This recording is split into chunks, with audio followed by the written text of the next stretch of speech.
Hello, how y'all doing out there? This is Matthew Miller, and this is my new endeavor called Matthew on Marriage. What this is going to be about is about marriage. Primarily, I'm going to focus on marriage between man and a woman and all the dynamics that happens within that. But when we really study what marriage is, we're married to a lot of things. We're married to the government, whether it be local or federal government. We're married to our children. We're married to our jobs. And the reason why I say that is because the definition of marriage. Marriage is defined as the legal or formal recognized union between two partners in a personal relationship. Now, when you break that down as a union implies that you have common interests, and your partnership implies that your common interests bring you together to achieve a goal. Think about a union at work. All of y'all are teachers, or all of y'all work for the railroad, or whatever you do. You join together to protect the rights of the workforce. So when you're married to a person, or anything for that matter rather, you're joining together with something else besides yourself, union, to form a partnership to advance your goals. So when we talk about marriage in relationship to man and woman, if you're not joining together to advance a goal, are you really married? Are you really married? What kind of union comes together but doesn't come together to advance a goal? It makes no sense. So if I'm doing something and you're doing something, yet we're not coming together to do something else, what is the point of us being quote unquote married? So I want to break down what is marriage. Why do I think that we're failing at marriage? And the implications on society of that failure of marriage. Because at the end of the day, marriage is important because we're all married to something. You can't live as a human being on this earth and not be married. And that's the thing that we're missing. You think that we're all individuals and we all do our own thing. No, that's totally false. Totally false. You're going to unionize with somebody, something. So hopefully you understand what you are bringing to the table. You understand what the other person is bringing to the table, or other entity is bringing to the table, and y'all join together as a partnership to achieve something.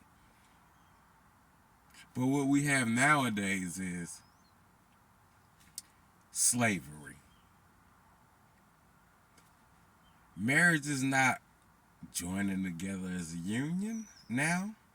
Marriage now is I'm joining with you as slave and slave master. Somebody's got to be the slave, somebody's got to be the slave master. That's not a union.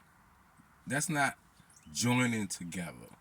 It's you working for me. I would venture to say that the reason why we have such a high divorce rate is because one of the partners believes that you are my property. The reason why I joined with you is because I need you to help fulfill my goals, not the group's goals. Not we have common goals. It's my personal goal, and you're supposed to help me fulfill that.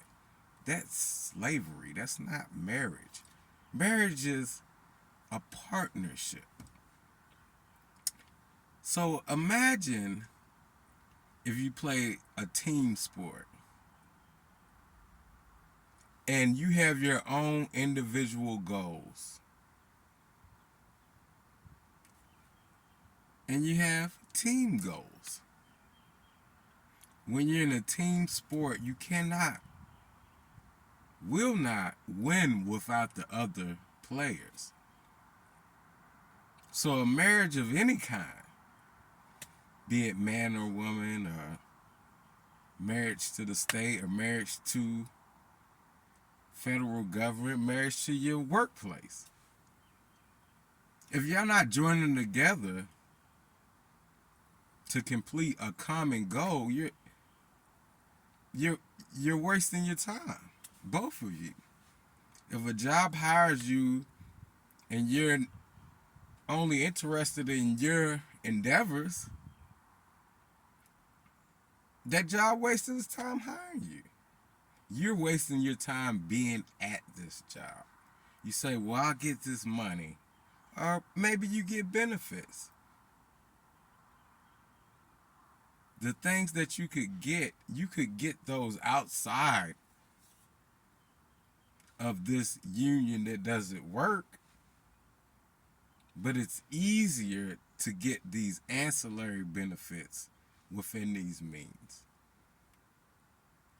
But I say to you, nothing worth anything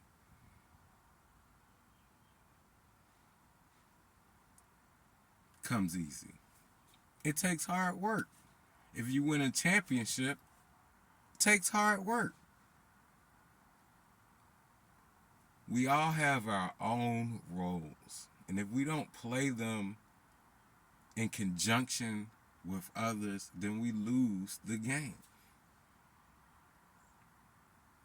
Jesus said, follow 2 commandments and you'll fulfill the rest.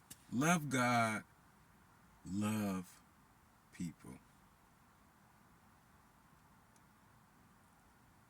I can't judge whether you love God honestly. No one can.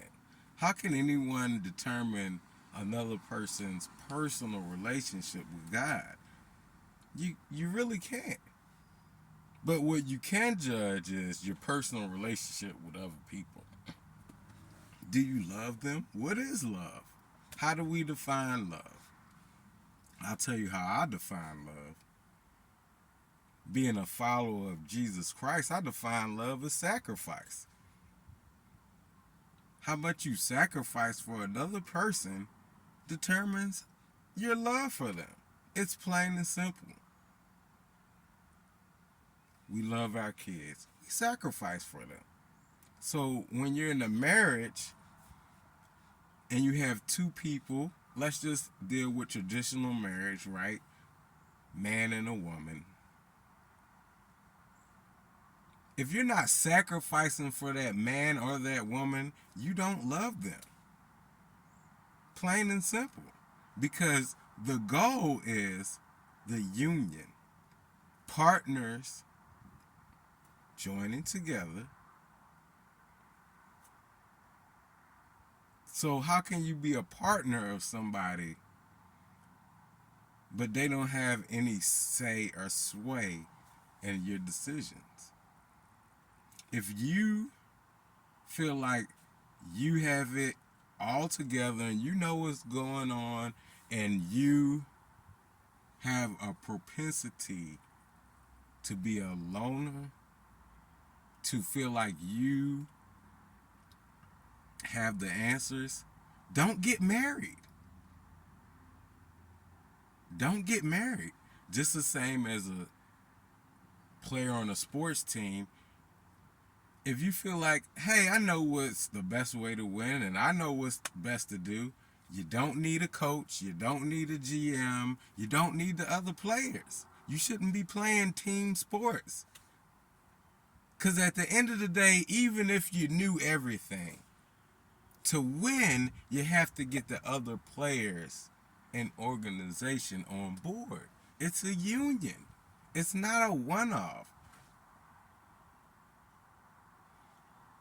It was described to me by my wife that marriage is like icing on a cake. And I vehemently disagree with that. Because you know why? Icing isn't a part of a cake. Union. Union. You can make a cake without icing. You can't make a union without putting two things together.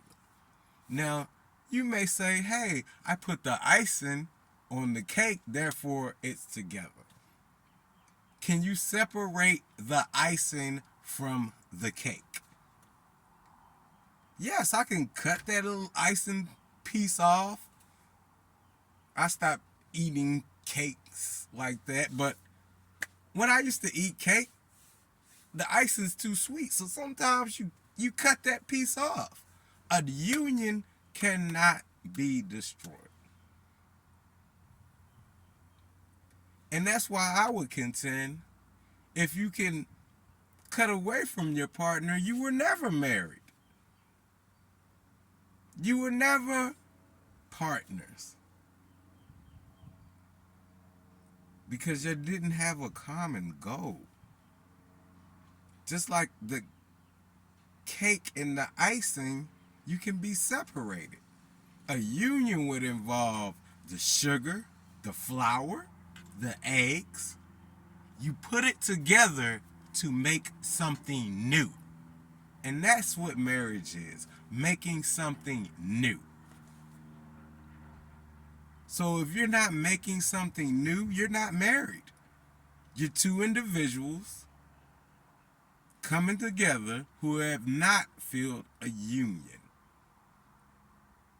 So we're going to explore, how do we form a union? And I hope that we can learn, we can grow to just know.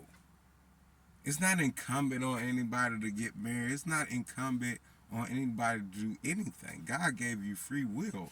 But let's be real and define what it is that we're talking about. And when we're talking about marriage, if you're not coming together in common interests to achieve a common goal, you're not married.